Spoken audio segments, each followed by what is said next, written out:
o convite para ir para estágio lá no Peru? Não, então, eu fui primeiro foi?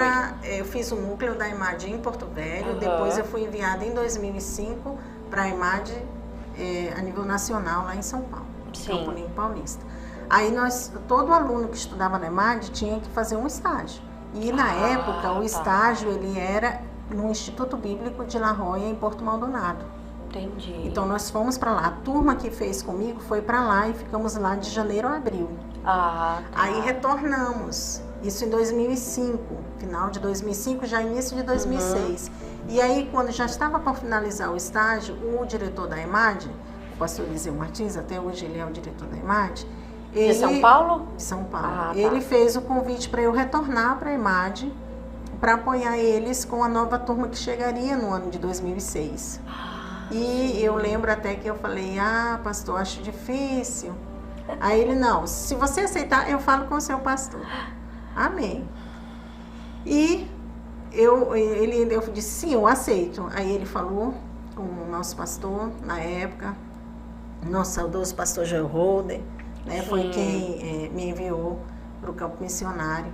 E aí eu retornei para a EMAD em 2006, fiquei com a nova turma lá, ajudando, apoiando, e aí o estágio já não foi no Peru, já não foi em Porto Maldonado, o estágio foi na Argentina. E aí nós ficamos na Argentina, em Ezeiza e em outra cidade perto dali, 2 meses aproximadamente. E aí eu retornei para Porto Velho, final de 2006. Eu lembro que quando eu cheguei, fui até o gabinete do pastor Joel Holder, né, e lembro bem o pastor Joel falando assim para mim, minha filha, você já cumpriu como aluna, como ajudante, líder, agora você chegou aqui.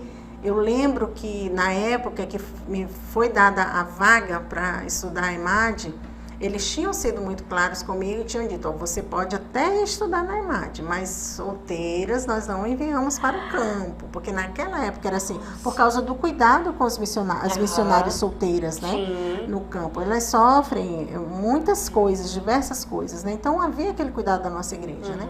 Aí mesmo assim eu disse, amém, pastor, não tem problema, mas eu quero estudar, porque Deus me chamou.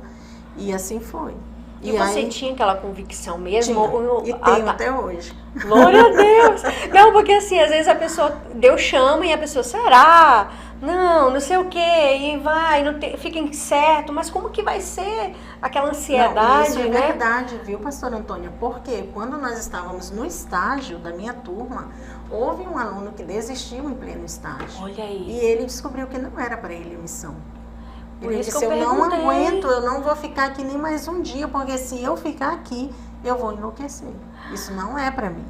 E ele desistiu realmente. E retornou para a base, retornou para a casa dele, né? Realmente, missão, né? Ir para fora, ir para um outro país, para uma outra língua, para outros costumes. É verdade. A pessoa tem que ter a convicção do seu chamado. Verdade. Senão ela desiste. Né? Senão ela desiste mesmo.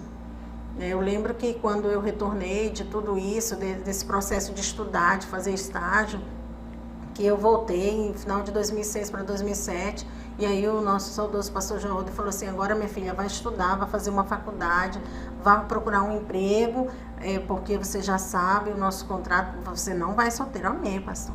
Só que Deus tinha outros planos para minha vida. Né? Deus não queria que eu esperasse solteira aqui. E então, eu lembro que nesse período que eu estava lá, fazendo o meu estágio, passou pelas igrejas que nós estávamos trabalhando lá em Porto Maldonado, um pastor que tinha um trabalho missionário em Pucallpa, no Peru.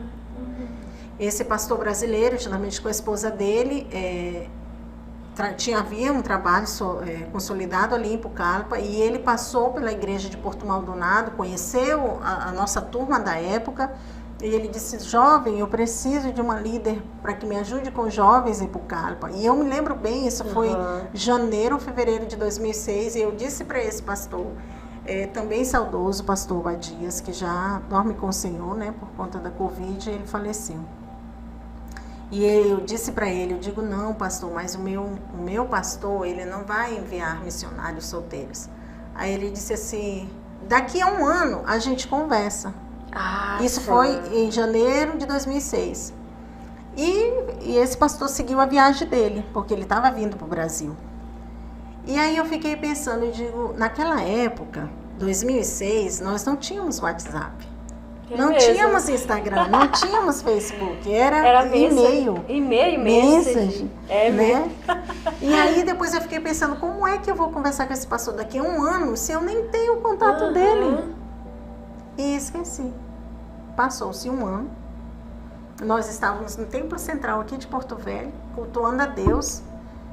E num culto de segunda-feira, e eu ouço um pastor pregar lá na frente. E eu digo, meu Deus, eu conheço esse pastor de algum lugar, gente. Eu já vi esse pastor em algum lugar.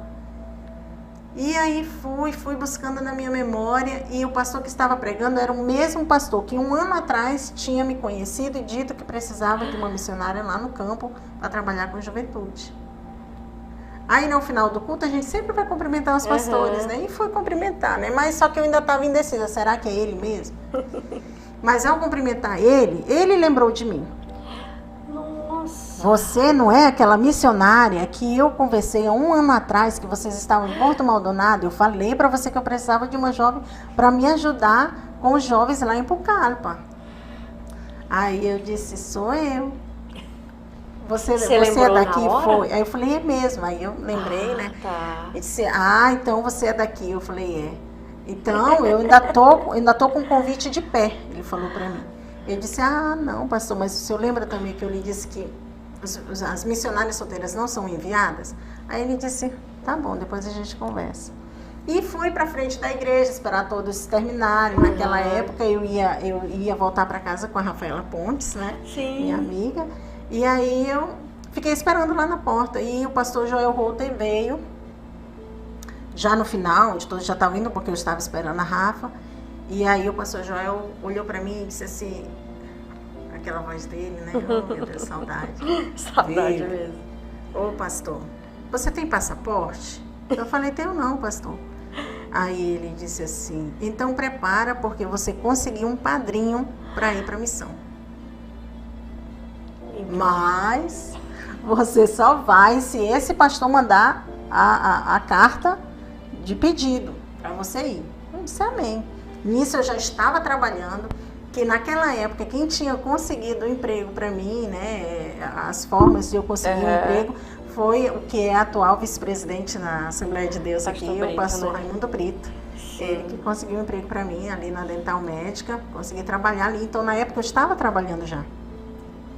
Aí o pastor falou, não sai do seu emprego não, fica aí trabalhando, se chegar o pedido aí você vai.